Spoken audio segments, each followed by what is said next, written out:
Hello everyone, and welcome to another short video that I've prepared in conjunction with my upcoming workshop on Hegel and Newton on Sunday the 18th of January. And I'm going to be talking about Newton's first law of motion, and in particular the concept of rest, and Hegel's treatment of rest in the formal mechanical process in mechanism. This very short video is sort of intended to function as a kind of preview of the kind of work that we will be doing in my upcoming course, Hegel and the Mechanistic Worldview, which will be available from the 19th of January, and seminars are due to commence on the 1st of February, Sunday the 1st of February. Before I get into the textual analysis, I just wanted to briefly talk about why I'm doing this and how it relates to the course. The course, Hegel and the Mechanistic Worldview, is primarily structured to do two things. One, a large part of the course involves going through Hegel's chapter on mechanism, which is the first chapter of the objectivity section in the doctrine of the concept in the science of logic. And so that's an area I worked on a lot during my PhD. It's an area that I've published on, and it's an area that I continue to have great interest in, mostly because there isn't a lot of work on it, and so there's a lot of stuff left to figure out. And the stuff that's left to figure out, I think, relates a lot to science, the science of Hegel's day, maybe contemporary science, that requires further work. But in mechanism, in the chapter on mechanism, Hegel deals with concepts like action, reaction, rest, law. So concepts that sound like they pertain to science or the scientific enterprise. And a large part of the course will be once we've done our exegesis, our analysis of mechanism and understood those concepts, the idea is that we then look at science, or how various thinkers have used these concepts in their own sort of thinking, and we try to sort of compare them to Hegel's thought process and see where they differ or where they are similar. And it should probably go without saying that Newton plays a very big role in this, because Newton, or really Newtonianism, is sort of the sounding board for Hegel's remarks on science, since it was the dominant ideology or dominant mode of doing science of Hegel's time. I think I've sort of alluded in the last video to the fact that Newtonianism and Newton are kind of different. Different traditions responded differently to Newton's work, the Principia, and no one sort of took it on wholesale. They sort of accepted it with their own caveats and taking into account their own sort of philosophical concerns. And so one has to be cautious about framing Hegel's criticisms of Newtonianism as criticisms of Newton, i.e. criticisms of what Newton actually wrote in the Principia. But sort of, let's just leave that to one side so that we can have some fun and sort of do the work. Those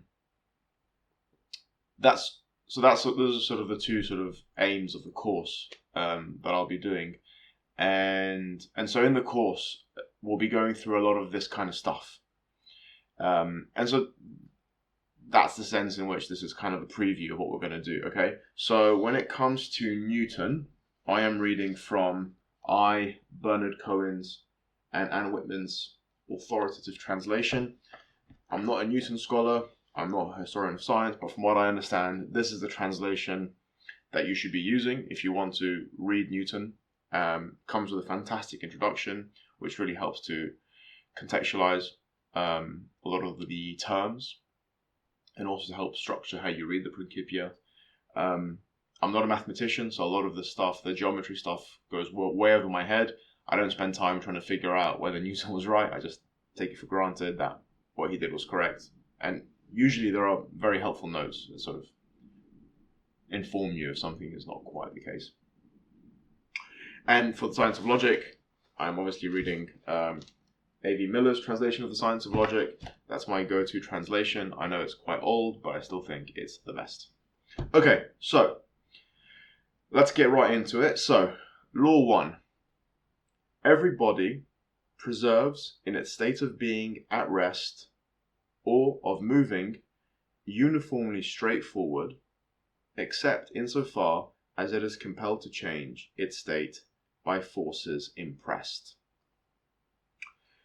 So this law is called the law of inertia, sort of summarized under that term. And as I'm sure we all know, as we all learned this at some point at school, this law basically says that a body will continue to move uniformly unless it is stopped by another object. Or an object will be at rest and will only move when it is moved by another object. So there's a little explanatory paragraph below this law which Newton gives, which is examples of his law in action. So Newton writes, projectiles preserve in their motions except insofar as they are retarded by the resistance of the air and are impelled downward by the force of gravity. A spinning hoop, which has parts that by their cohesion continually draw one another back from rectilinear motions, does not cease to rotate except insofar as it is retarded by air. And larger bodies, planets and comets, preserve for a longer time both their progressive and their circular motions, which take place in spaces having less resistance. Without getting too bogged down in the particulars of the examples, Newton's general point is, here are a bunch of objects that we can observe. They all would continue to do what they're doing were it not for air resistance, right?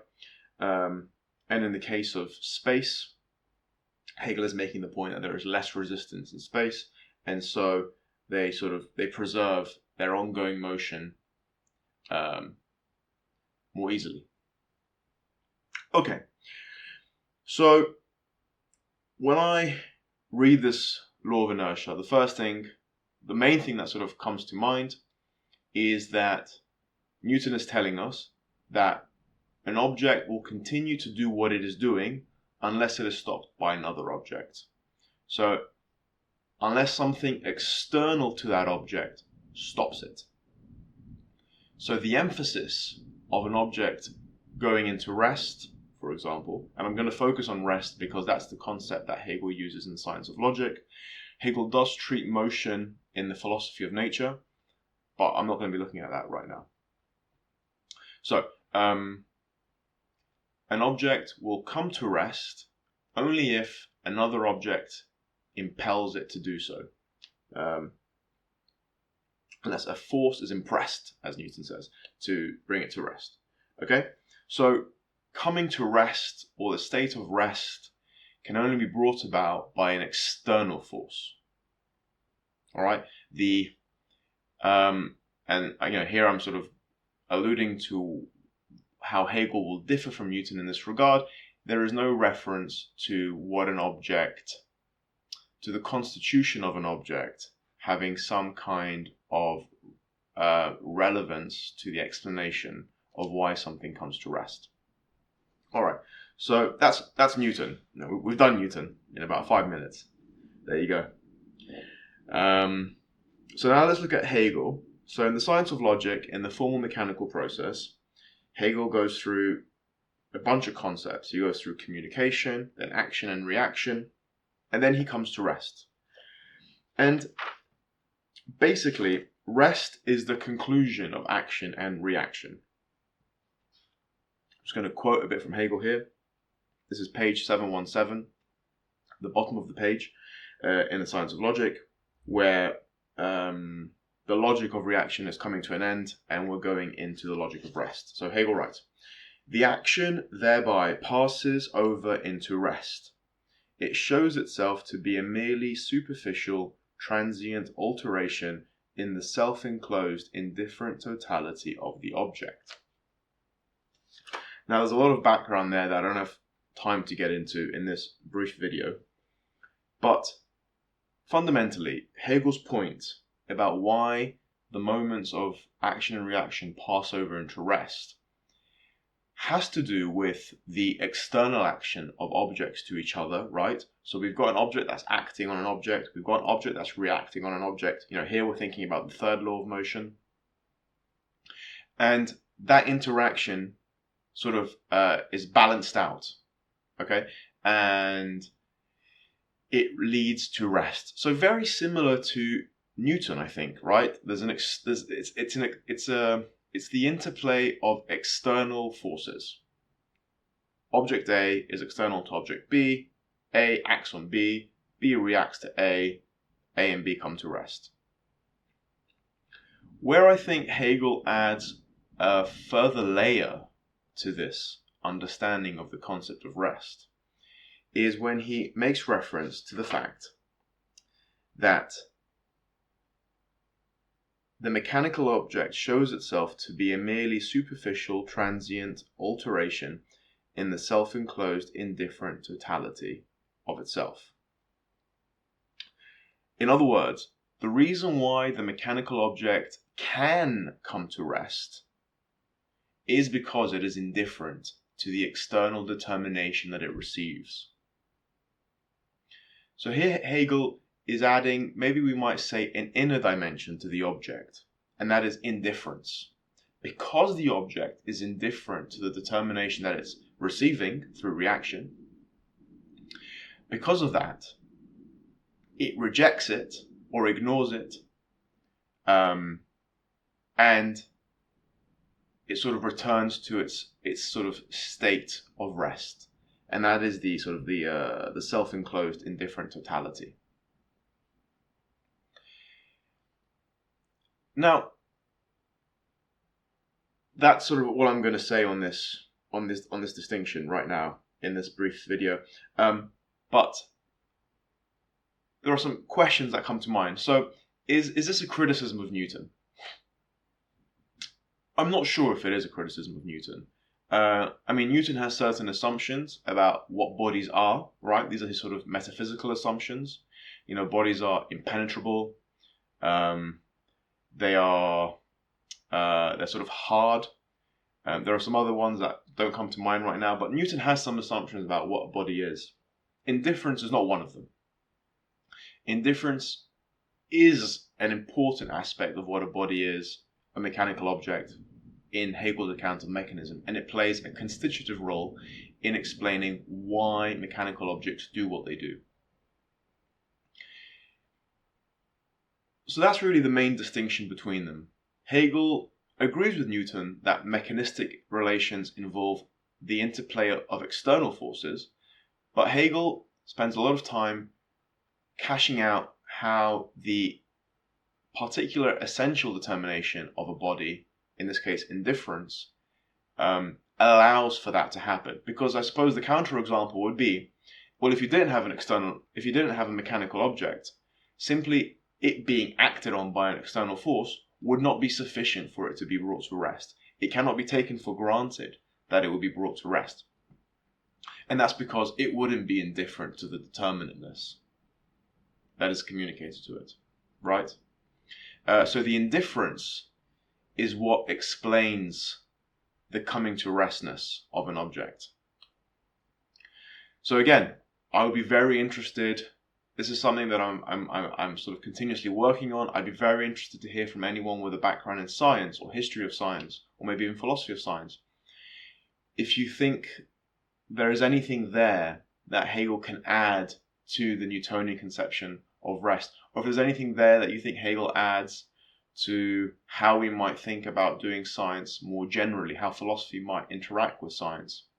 Because I think this is the sense in which Hegel's criticism of Newton in this case, but criticisms more generally, are philosophical criticisms. And they don't necessarily bear on the enterprise, the scientific enterprise in this case.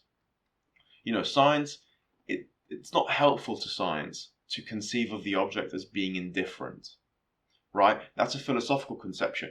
Let's assume it's true. Let's assume Hegel is right. The object is indifferent. For science, that determination doesn't add anything or take away anything to their ability to give a universalizable law. And so we might say Hegel is criticizing Newton's maybe metaphysical assumptions about what a body is, because those assumptions presumably play a role in determining how Newton conceives of the law of inertia. But he's not really critiquing Newton's conception of rest. He's just saying, if Newton had better understood the metaphysical assumptions for what a body is, or what a mechanical object is, he would have included within his definitions of a body the notion of indifference. And it's that notion of indifference, not hardness, not impenetrability, it's that notion of indifference that would be explaining the fact that an object comes to rest. And maybe that's sort of where Hegel can come in dialogue with science, in sort of fine-tuning their conceptions of, their concepts, their understandings of concepts. Anyway, that's all I have to say on this. I would really like to know what you guys think about, I guess, a lot of things about this kind of approach of comparative reading, in general, how philosophy and science might interact. If you know more about Newton than I do, it'd be very interesting to know what you think about this particular case. And I hope this was a helpful preview to get you to understand the kinds of things we're going to be doing on the course. And I hope you consider looking at the course, and maybe you'd like to participate in the seminars.